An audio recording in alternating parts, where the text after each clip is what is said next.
Queen Vex stood on the highest balcony of her crystal palace, watching the morning light dance through the towering spires of her city. The Zephyrian homeworld gleamed like a massive jewel in space, its buildings carved from living crystal that grew according to her people's will. She was proud of what her ancestors had built over thousands of years. But today, pride mixed with necessity. "Your Majesty," came a voice behind her. General Knox, her most trusted military advisor, approached with careful steps. His blue-tinted skin caught the morning light, making the crystal formations on his shoulder sparkle. "The human ship has entered our system." Vex turned her tall, elegant frame toward him. Her silver eyes, ancient beyond her years, held the weight of difficult decisions. "Good. Everything must proceed as planned." The general shifted uncomfortably. "Your Majesty, are you certain about this arrangement?" Princess Kira has expressed her strong disapproval. "My daughter will do her duty," Vex said firmly. "This marriage will secure the alliance we need with Earth. Their military technology combined with our crystal energy will make us unstoppable against the Shadow Fleet." The Shadow Fleet had been attacking worlds across the galaxy for months. No one knew where they came from, but their dark ships consumed entire planets, leaving nothing behind. The Zephyrian Empire needed allies, and Earth had proven surprisingly effective in battles against these mysterious enemies. "But humans are so primitive," General Knox said. "They barely understand basic energy manipulation. Their lifespans are laughably short. How can Princess Kira possibly bond with such a creature?" Vex smiled coldly. "She does not need to bond with him. She needs only to marry him.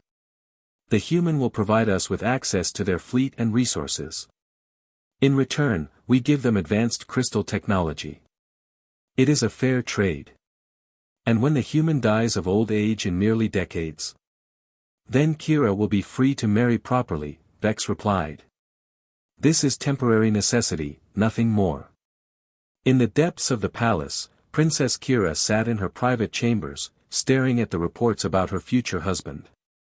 The documents described a human diplomat named Tom who had served as Earth's representative in several interplanetary negotiations. He was 32 years old, which seemed impossibly young to her. Zephyrians lived for centuries. At 200 years old, she was barely considered an adult by her people's standards. The photo showed a being with strange, soft skin and small eyes. No crystal formations adorned his body. No elegant elongated limbs marked his heritage. He looked so ordinary, so weak. "Princess."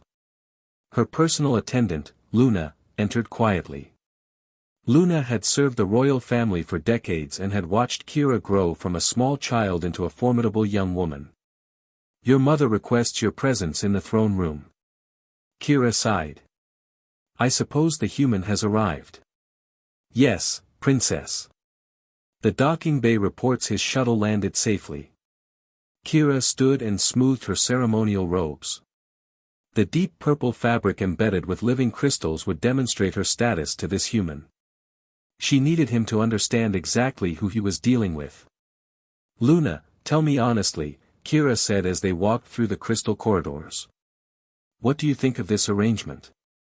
Luna chose her words carefully. "Your mother is wise, Princess. She sees the larger picture that perhaps we cannot." "That is not what I asked." Luna paused. "I think you deserve happiness, Princess. I hope this human proves worthy of consideration."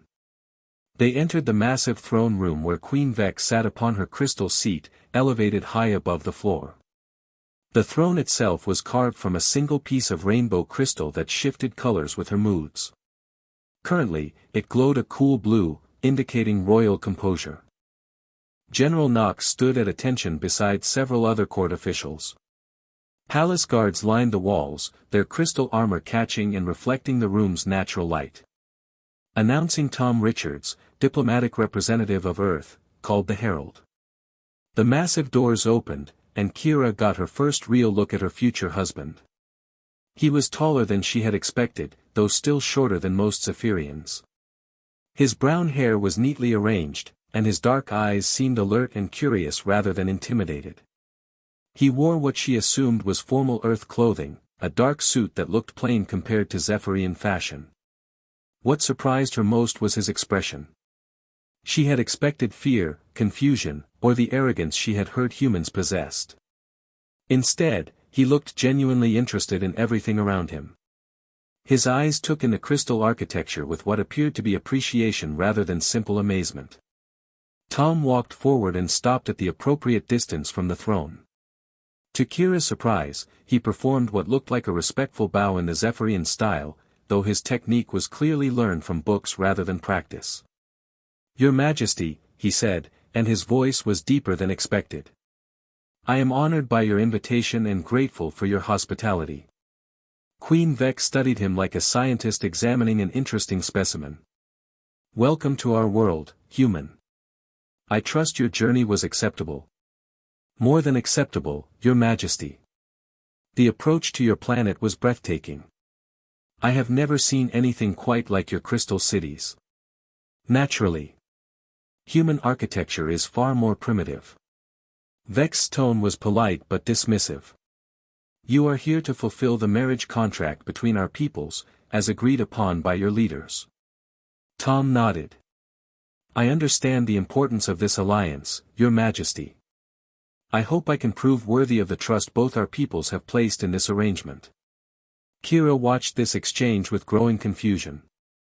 She had expected her mother to be more openly contemptuous, and she had expected the human to be either cowering in fear or making ridiculous demands. Instead, both seemed to be conducting business with professional courtesy. "Princess Kira," Queen Vex said, "please step forward and meet your future husband." Kira descended from her position near the throne, her crystal jewelry chiming softly with each step. Tom turned toward her, and she saw his expression change slightly. Not with the lustful appreciation she feared, but with something that looked like genuine respect. "Princess Kira," he said, attempting another bow. "I am honored to meet you." Up close, she could see that his eyes were intelligent and kind. This bothered her more than if they had been cruel or stupid. Evil or stupidity she could hate easily. Kindness was more complicated. "Human," she replied coolly, "I hope you understand that this arrangement is purely political. I have no interest in Earth customs or human emotions." If her bluntness offended him, he did not show it. "I understand completely, Princess. I hope we can at least develop mutual respect during our time together." "Your time together begins now," Queen Vex announced. "Tom will be staying in the guest quarters of the royal wing. Princess Kira will show him to his rooms and explain our customs. The ceremony will take place in 7 days, allowing time for proper preparation." As they left the throne room, Kira walked slightly ahead of Tom, maintaining royal protocol. The corridors were filled with curious palace staff who had never seen a human before. Some whispered among themselves, others stared openly. "Your people seem curious about me," Tom observed quietly. "You are the first human most of them have seen," Kira replied without looking back. "They are probably wondering why you look so ordinary. I suppose I must be disappointing after stories of exotic alien visitors." Something in his tone made her glance back. He was smiling slightly, but not in a mocking way. He seemed genuinely amused by the situation. "This is your quarters," she said, stopping before an ornate door. The room beyond was spacious by human standards, though modest by royal ones. Crystal formations provided natural lighting, and the furniture was carved from the same living stone as the palace itself. Tom entered and looked around with obvious appreciation. "This is beautiful. The craftsmanship is incredible. The crystals grow according to our will," Kira explained automatically. "We shape them through focused intention and energy manipulation." "Fascinating. How long does it take to learn such skills?" The question caught her off guard. Most visitors asked about the value of the crystals or their military applications. No one had ever asked about the learning process. "Decades of training," she answered. "It requires complete harmony between mind and energy flow. Tom nodded thoughtfully. I imagine it takes great patience and discipline. Again, his response surprised her. She had expected him to either dismiss the skill as primitive magic or demand to be taught immediately. There will be servants available if you need anything, she continued. Meals will be brought at standard intervals. I assume your biological needs are similar to ours. Similar enough, Princess. Thank you for your consideration. She turned to leave, then paused. Tom. Yes, Princess. Why did you agree to this marriage? Surely Earth has other diplomats who could have formed this alliance. Tom was quiet for a moment. Because I believe in the importance of understanding between different peoples. This arrangement gives me a chance to learn about your culture while helping protect both our worlds from the Shadow Fleet. You are not afraid. Of what? Marriage to a beautiful princess on a world that looks like living art. He smiled. There are worse fates. Kira felt an unexpected warmth in her chest at his words. She had been called beautiful before, but usually by those seeking favor or power. Tom seemed to mean it simply as truth. The ceremony will require you to learn certain traditions, she said, pushing away the strange feeling. I will send instructors tomorrow.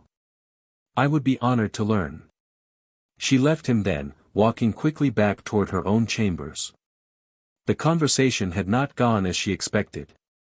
She had planned to make her dislike clear, to establish that this would be a marriage of pure politics with no emotional content.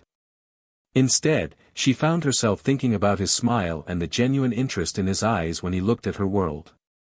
Back in the throne room, Queen Vex discussed security arrangements with General Knox. The human seems harmless enough, the general observed. Good, Vex replied. Harmless and useful. He will serve our purposes without complicating matters. In a few decades, when age claims him, this unfortunate necessity will be concluded. Neither of them noticed that Tom had asked questions about crystal growing and energy manipulation rather than military applications or resource locations. Neither realized that his respectful behavior came from genuine appreciation rather than diplomatic training. And certainly neither imagined that in 7 days, a simple wedding ceremony would begin changes that would transform their entire civilization. The first day had ended quietly, with all parties satisfied that the arrangement would proceed smoothly. They had no idea what they had set in motion. The wedding ceremony had taken place 3 days ago, and Tom was officially Princess Kira's husband. Queen Vex watched from her private study as the human walked through the palace gardens with her daughter. They were not holding hands or showing affection, but they were talking. Constantly talking. This concerned her. Your Majesty, General Knox entered with daily reports. The human has made another unusual request. What now? Vex asked, not looking away from the window. He wants access to our historical archives. He claims he wishes to better understand Zephyrian culture and traditions. Vex frowned. For what purpose? He says knowledge helps him serve the Alliance better. Master Zane from the archives reports that the human asks very specific questions about our early government structures and social development. Deny the request, Vex said firmly. Humans do not need to understand our history.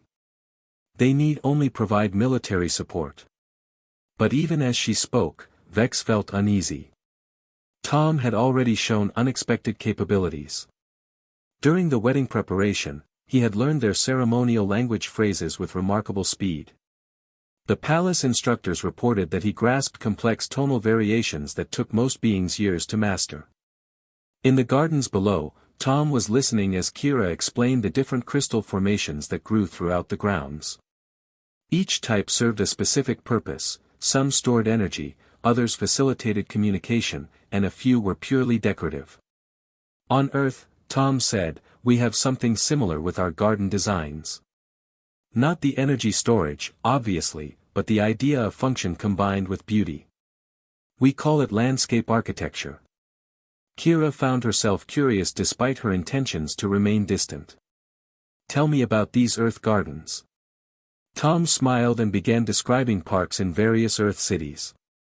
He spoke of gardens designed to provide peace in busy areas, of plants chosen both for beauty and for cleaning the air. As he talked, Kira realized she was actually interested in what he was saying. "Your people plan these spaces for emotional benefit?" she asked. "Absolutely. We have learned that natural beauty affects mental health and social harmony. A well-designed space can reduce stress and encourage positive interactions between people." "Fascinating. We focus primarily on energy efficiency and status display." "Both important," Tom agreed. "But perhaps there is room for emotional consideration as well." Their conversation was interrupted by a commotion near the palace entrance. Raised voices carried across the gardens, and both Tom and Kira hurried toward the disturbance. They found a crowd gathered around two noble families who appeared to be in heated argument. Lord Vale and Lady Rin stood facing each other with obvious anger, while their respective supporters formed hostile groups behind them. "This dispute has gone on long enough," declared Palace Guard Captain Rex, looking frustrated. "Lord Vale claims ownership of the Eastern Crystal Mines. Lady Rin claims the same territory belongs to her family by ancient right. The mining rights were granted to my family 5 centuries ago," Lord Vale insisted, his crystal formations glowing red with anger. "My family's claim predates yours by 2 centuries, Lady Rin replied coldly. Captain Rex looked helpless. "Both families have presented documents. Both claims appear legitimate according to our legal experts.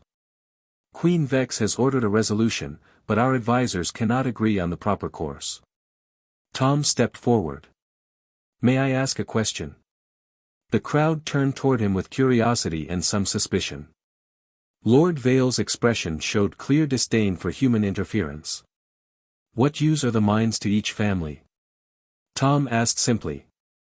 Lord Vale straightened proudly. "My family has operated crystal mines for generations. We know the proper extraction techniques and have the necessary equipment. My family founded the first settlements in that region," Lady Rin replied. "The territory is ours by blood and heritage." Tom nodded thoughtfully. "So Lord Vale has the expertise to operate the mines efficiently, while Lady Rin's family has historical connection to the land itself." "Exactly," both nobles said simultaneously, then glared at each other. "What if both claims are honored?" Tom suggested. The crowd murmured with confusion. Captain Rex frowned. "How can both families own the same territory?" "Partnership," Tom explained. "Lady Rin's family maintains ownership of the land and receives a percentage of all profits. Lord Vale's family operates the mines and keeps a percentage of the income. Both families benefit, and the mines remain productive." Lord Vale opened his mouth to object, then stopped. Lady Rin looked thoughtful. "The human suggests profit sharing," she said slowly. "Your family would retain honor as landholders," Tom said to Lady Rin. "Lord Vale's family would retain their role as skilled miners. Neither loses status, and both gain income." "But what percentage would each family receive?" Lord Vale asked. "That," Tom said with a smile, "is something you two can negotiate together. The framework allows for discussion instead of continued conflict." Princess Kira watched this exchange with growing amazement. In 10 minutes, Tom had suggested a solution that her mother's advisors had failed to find in weeks of deliberation. Captain Rex looked relieved. "Lord Vale, Lady Rin, are you willing to discuss this partnership arrangement?" Both nobles agreed, somewhat grudgingly, to attempt negotiations. As the crowd dispersed, Kira walked with Tom back toward the palace. "That was clever," she admitted. "Your people are very logical," Tom observed. "But sometimes logic alone creates rigid thinking. Adding emotional considerations can reveal new possibilities." "Emotional considerations?" "Lord Vale takes pride in his family's expertise. Lady Rin values her family's historical honor. The solution had to respect both emotional needs, not just the practical question of mine ownership." Kira found herself seeing Tom differently. She had expected him to be simple and direct, like the human stereotypes her mother described. Instead, he seemed to understand complex social dynamics better than many Zephyrians. That evening, Tom joined the royal family for dinner in the smaller dining hall. Queen Vex used these occasions to evaluate his behavior and ensure he understood his place in the hierarchy. "I hear you involved yourself in the Valerin dispute," she said without preamble. Captain Rex seemed to welcome suggestions, "Your Majesty. I hope I did not overstep."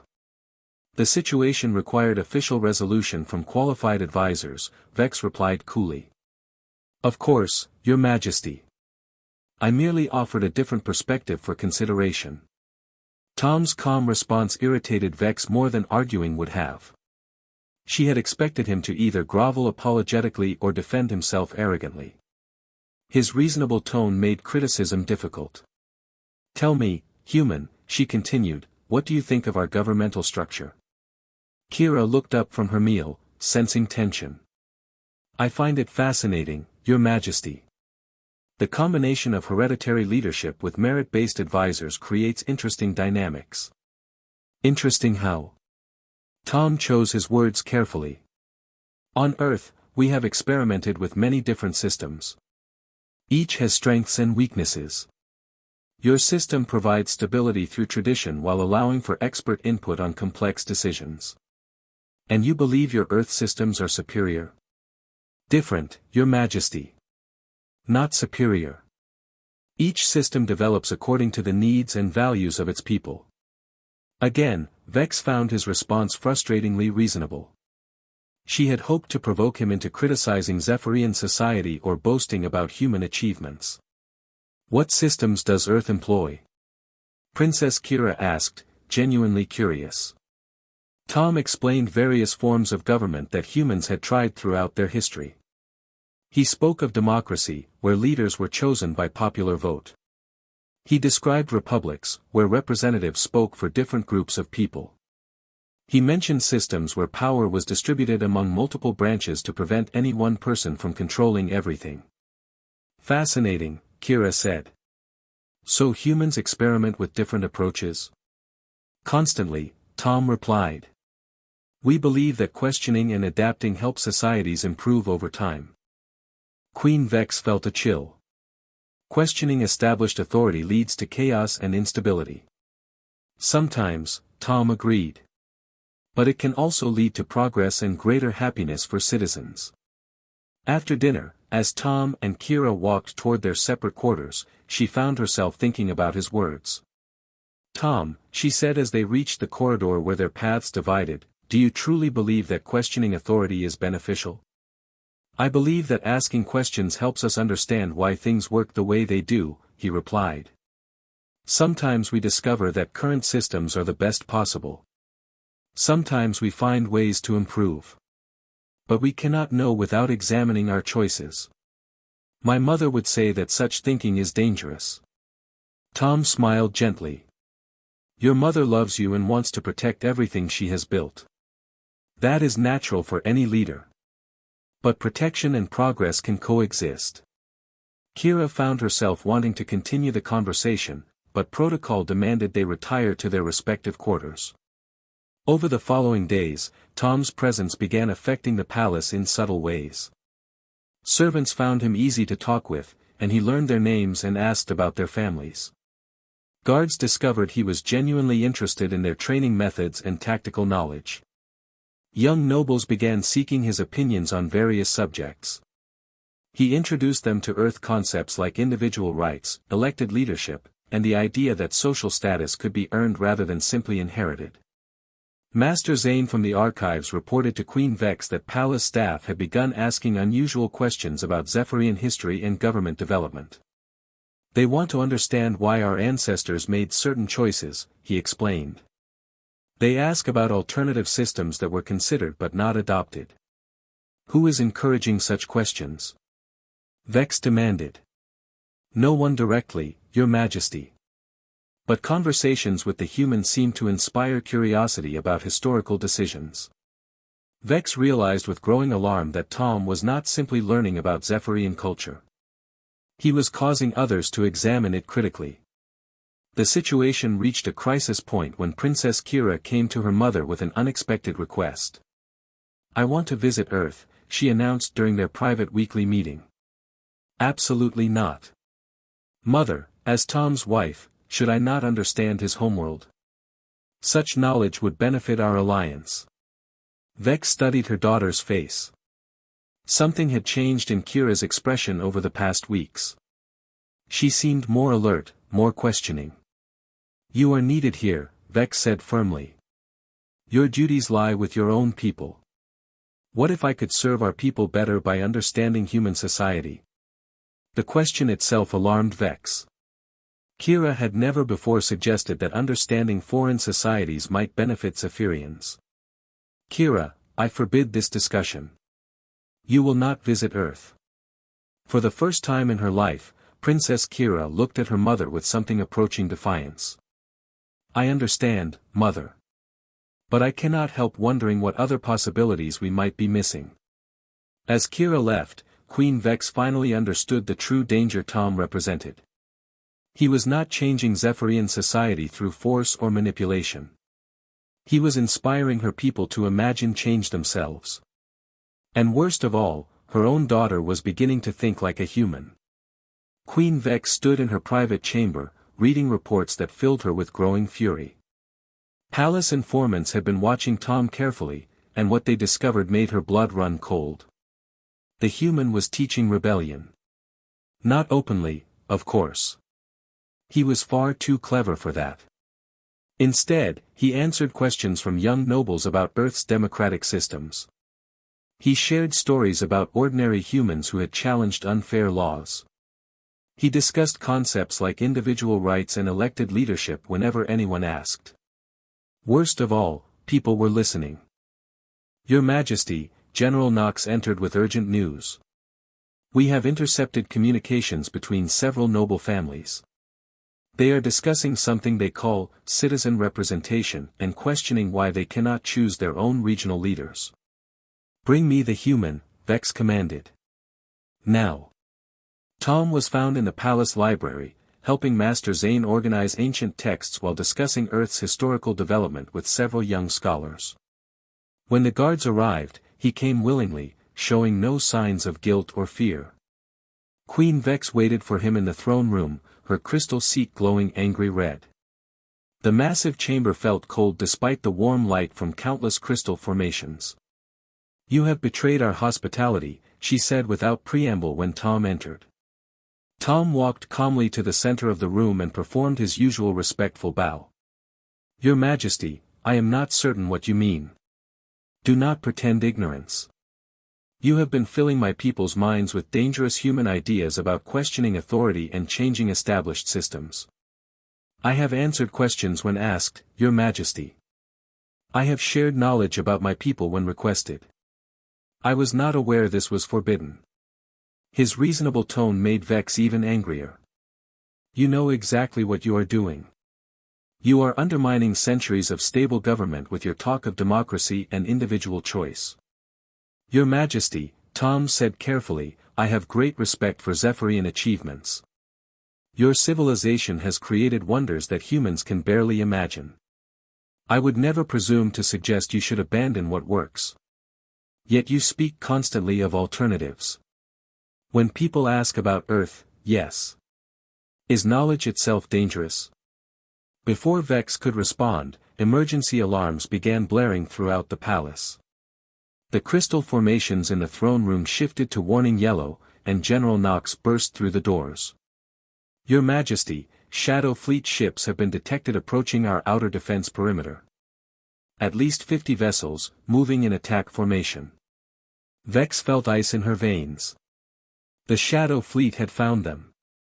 "How long until they reach the planet?" she demanded. 6 hours at current speed, General Knox reported. "Our defense satellites have begun charging, but their dark ships absorb most energy weapons. Our crystal defenses may not be enough." Queen Vex turned toward Tom. For the first time since his arrival, she looked at him not as a political tool but as a potential ally. "Human, your people have fought these creatures before. What tactics proved effective? Tom's expression immediately became serious. Your Majesty, the Shadow Fleet relies on overwhelming force and energy absorption. They expect enemies to use predictable defensive patterns. What do you recommend? Combination tactics. Use your crystal energy in ways they cannot predict, while Earth ships provide mobility and distraction. General Knox frowned. Our nearest Earth allies are days away.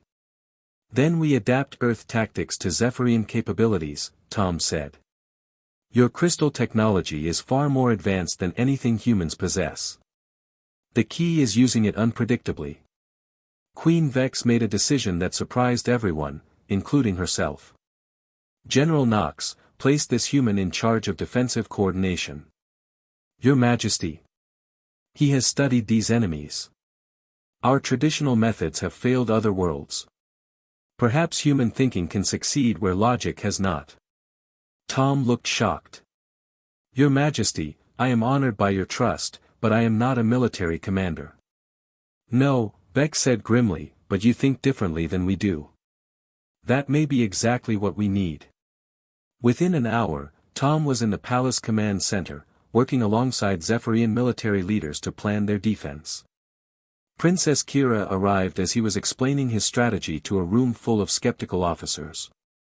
The Shadow Fleet expects us to concentrate our crystal energy into large, powerful beams, Tom was saying.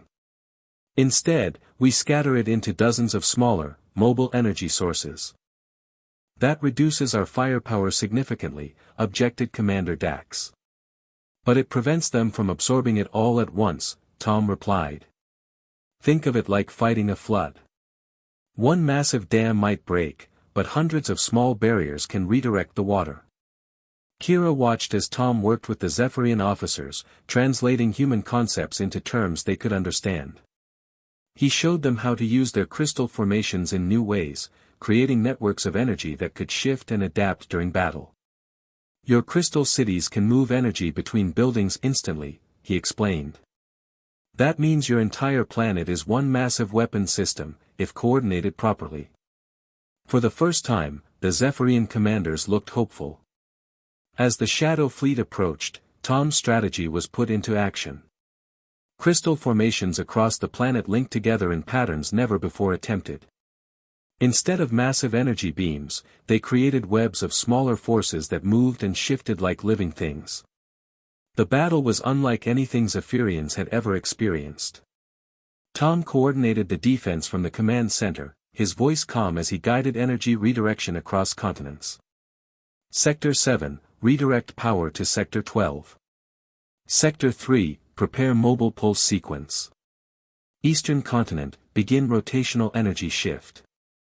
The Shadow Fleet, expecting concentrated crystal beams, found themselves facing unpredictable energy patterns that struck from multiple directions. Their dark ships, designed to absorb massive power sources, struggled against the scattered, moving targets. Princess Kira stood beside Tom, watching display screens that showed the battle across their world. She saw him making split-second decisions that saved entire cities. She watched him coordinate with Zephyrian commanders as if he had trained with them for years. How do you know where to redirect the energy? She asked during a brief lull. Pattern recognition, Tom replied, his eyes never leaving the displays. The Shadow Fleet has predictable attack sequences. Once you understand their patterns, you can anticipate their moves. But you are thinking 12 steps ahead.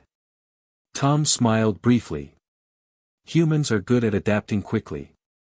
We have to be, with our short lifespans. After 6 hours of intense battle, the Shadow Fleet retreated. Their dark ships, unable to absorb the scattered Zephyrian energy, had taken serious damage. For the first time, the mysterious enemies had been defeated without massive planetary losses. The command center erupted in celebration. Zephyrian officers who had been skeptical of human involvement now looked at Tom with genuine respect. Your tactics saved our world, General Knox admitted. Your people's technology made it possible, Tom replied. I simply suggested using it differently. Queen Vex arrived as the celebration continued. She watched her people praising a human, saw them treating Tom as a hero rather than a useful tool. "Mother," Princess Kira approached her. "Tom saved us. His different perspective gave us the victory our traditional methods could not achieve." Vex studied her daughter's face. Kira's expression held pride, admiration, and something else that made the queen's heart sink. "Love." "Princess Kira," Tom said, approaching them. "Your Majesty, the victory belongs to your people. I was honored to help coordinate their remarkable abilities." Kira stepped closer to Tom, and for the first time, took his hand publicly. "No, the victory belongs to us, working together." The entire command center quieted, watching this unprecedented display. "I love this human," Kira announced to the room. "I choose to honor our marriage bond not from duty, but from genuine affection and respect." Cheers erupted from the Zephyrian officers. Tom looked stunned, then smiled with obvious joy. "And I love you, Kira," he said simply. Queen Vex felt the world shifting beneath her feet. This was not what she had planned. This was not a useful political tool remaining in his proper place. This was transformation. Furthermore, Kira continued, her voice carrying clearly, "When I inherit the throne, Tom and I will rule together as equal partners. We will combine Zephyrian wisdom with human adaptability to create something better than either could achieve alone." The cheering grew louder. Young nobles who had been questioning traditional systems saw hope for change. Military officers who had witnessed Tom's effective leadership supported the idea of combined approaches. Queen Vex realized with horror that her people were genuinely excited about this development. "Your Majesty," General Knox approached quietly. "The people are requesting that Tom address the planet about our victory. They want to hear from their defender." "Our defender?" Vex asked weakly. "Yes, Your Majesty. Word has spread quickly. Citizens across the world know that human thinking helped save them." 3 days later, Queen Vex stood on her highest balcony, watching Tom and Kira address massive crowds gathered in the crystal plazas below. Their voices, amplified by crystal technology, reached every corner of the planet. "Today we proved that different perspectives make us stronger," Tom was saying. "Zephyrian crystal mastery and human adaptability together achieved what neither could accomplish alone." The crowds cheered wildly. "This is our future," Princess Kira added. "Not Zephyrian or human, but something new. Something that honors our traditions while embracing positive change." Queen Vex listened to her people cheering for concepts that would have been unthinkable months ago. She watched them celebrating a future where questioning authority and seeking alternatives was seen as beneficial rather than dangerous. She had intended to gain a useful alliance while maintaining complete control. Instead, she had introduced a force that inspired her own people to imagine transformation. "Your Majesty," came a voice behind her. Master Zane from the archives approached with reports. "Citizen committees have formed across the planet. They want to discuss regional representation in government decisions."